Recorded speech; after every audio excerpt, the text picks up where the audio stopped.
to the next story. And Swinny, do you want to take this one away?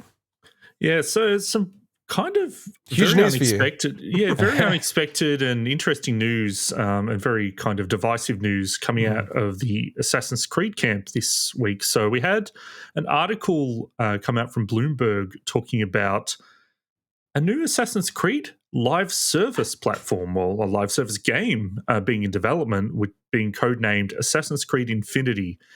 And Ubisoft jumped on it straight away once that news came out and essentially officially confirmed it without really talking as much to detail as what Jason Schreier does in the Bloomberg article, but still confirmed that the project is a real thing. So rather than the basic gist of it is that rather than being set in one historical period or location like a traditional Assassin's Creed game, the idea is that this is a platform that will contain multiple different settings and can expand over time. And they're looking at games like GTA Online and Fortnite for inspiration of how to create, I guess, a living online platform of sorts. And there's obviously red flags that start popping up for a lot of people with this, but let's just look at, I guess, the details before we kind of get to what we think of it. This is honestly kind of very, like, Assassin's Creed series is very meta in a lot of ways. It pokes fun at themselves, like Abstergo Entertainment, which is like the entertainment arm of like the Templar organization.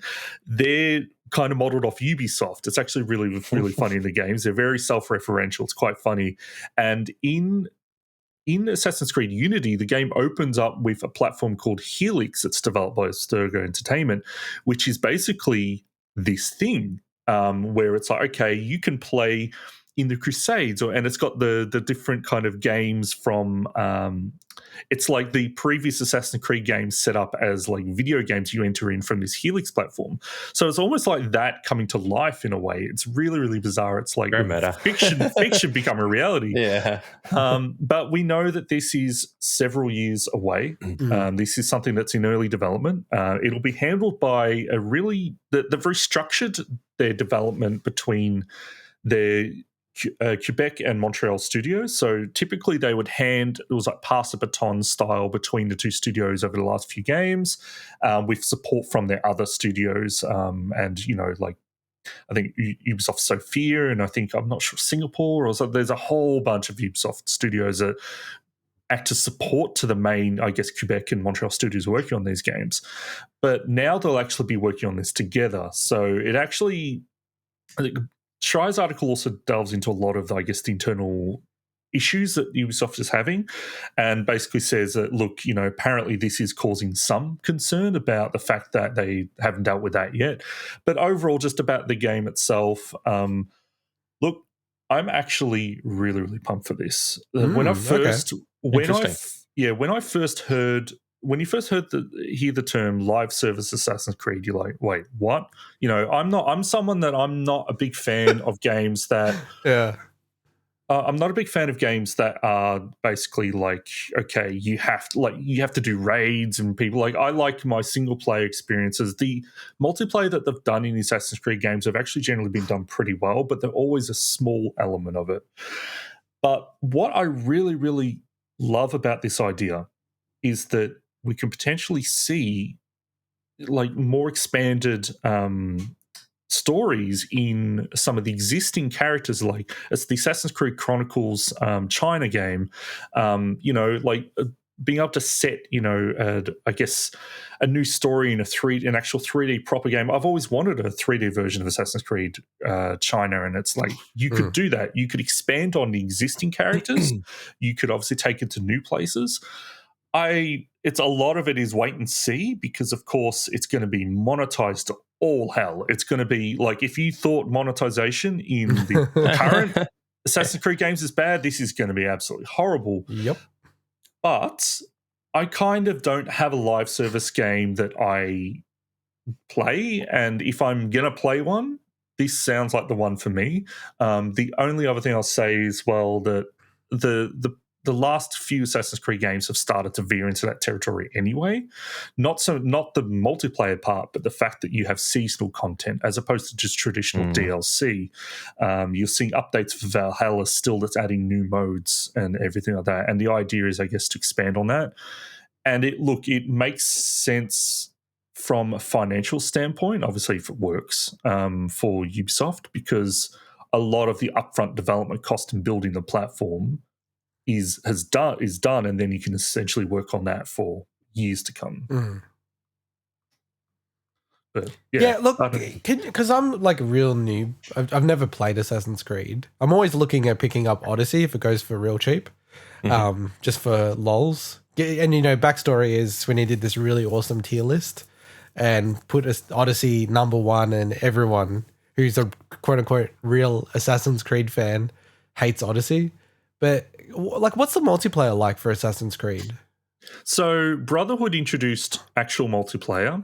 They continued that on with, I believe Revelations still had it, but Black Flag and Assassin's Creed 3 also had it.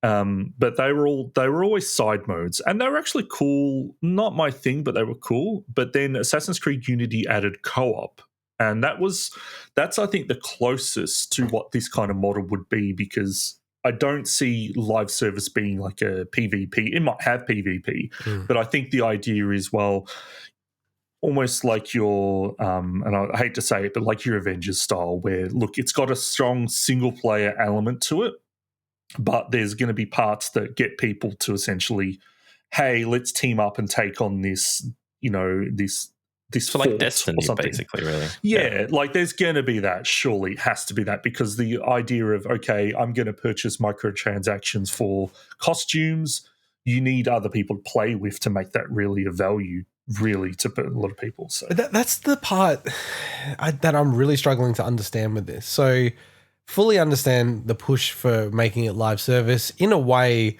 it kind of addresses my biggest annoyance with Assassin's Creed, where you pick up something like Valhalla, and I was actually really excited when they were talking about Valhalla is going to be shorter. It will be shorter than Odyssey. And then it comes out, and like, I haven't played the game, but I think howlongtobeat.com is a pretty fair, objective measure of how long the game is.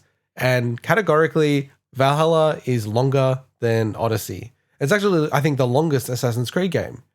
And to me, that's super frustrating. It's like, I don't want a 40-hour Assassin's Creed game. Like, the idea of that is so unappealing to me. I feel like it's going to be more than 40 hours. Well, I think it's 70 hours from memory. Like, it's insane. Like, that is just, I do not want to play that, right? And that's just me personally. And I know, like, Swinny loves the series, and that's cool, right? That's perfect for Swinny. But this live service thing kind of intrigues me a little bit, because it's just like, that's it's almost like they're breaking that and chunking that content into seasons, I'm guessing.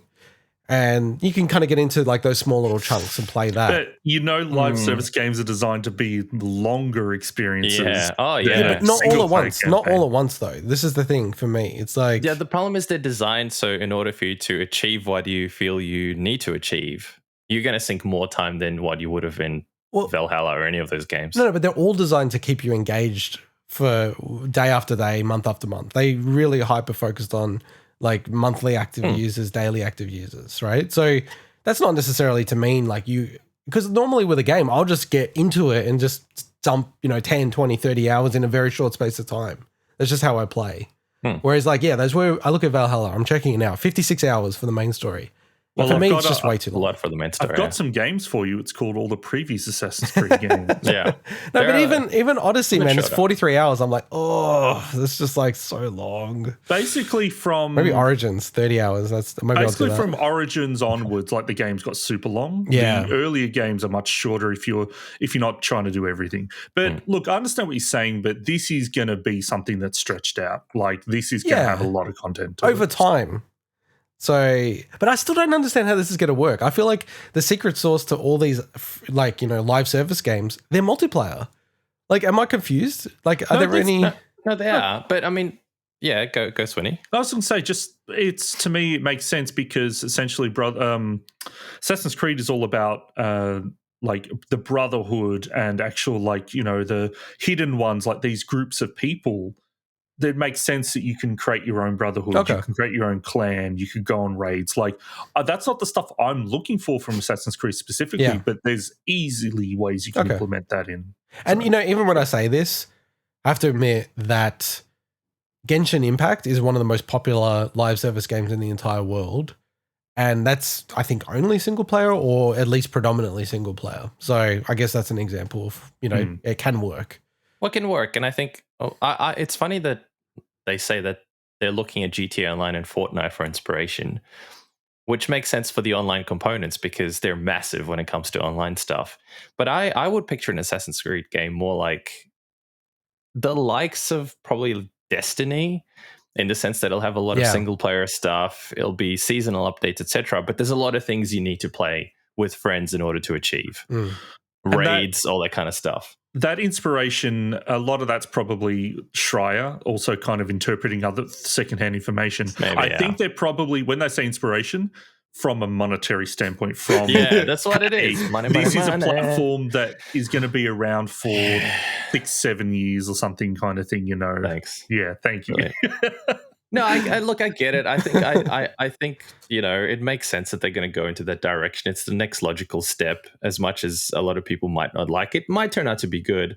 And I think in the end, it's horses for courses. I think there's people who are willing to spend the tens of hours each week potentially required to do those games justice. And then there's other people who are like, no thanks. This is my worst nightmare, thinking of getting into another Destiny kind of game where every single week I have to log in and do raids and coordinate shit with friends and fail the same thing 20 times because I'm not doing it with the right people or I suck or whatever. That's my definition of a nightmare when it comes to gaming, personally. Yeah, so we'll see. It's interesting though, because you do look through, hey, what are some of the biggest selling games of the year? And there's a huge portion of them that are live service games now. Yeah. Like the NBAs, the FIFAs, they're actually live service games, really. Like the way that they work. And then pretty much the same as like Call of Duty. Like Call of Duty is probably, from a monetary point of view, the perfect model. Like they actually get you to pay for the version every single year, and then it's really like a live service game. Like the way they monetize it. It is, from a business perspective, chef's kiss. Like you're doing well. Like it's amazing. The thing for me is to finish up, my final thought is that from an actual narrative way to handle this, Assassin's Creed is almost like the perfect thing, because I mentioned that Helix platform. It's just like, I'm surprised this hasn't happened sooner, honestly. Yeah. I'm the same as you. I will check it out if it's free. I don't know if it's going to be free, so we'll have to see how it goes, because it'll be kind of a funny way to start the series. All right, let's get into our next bit of news.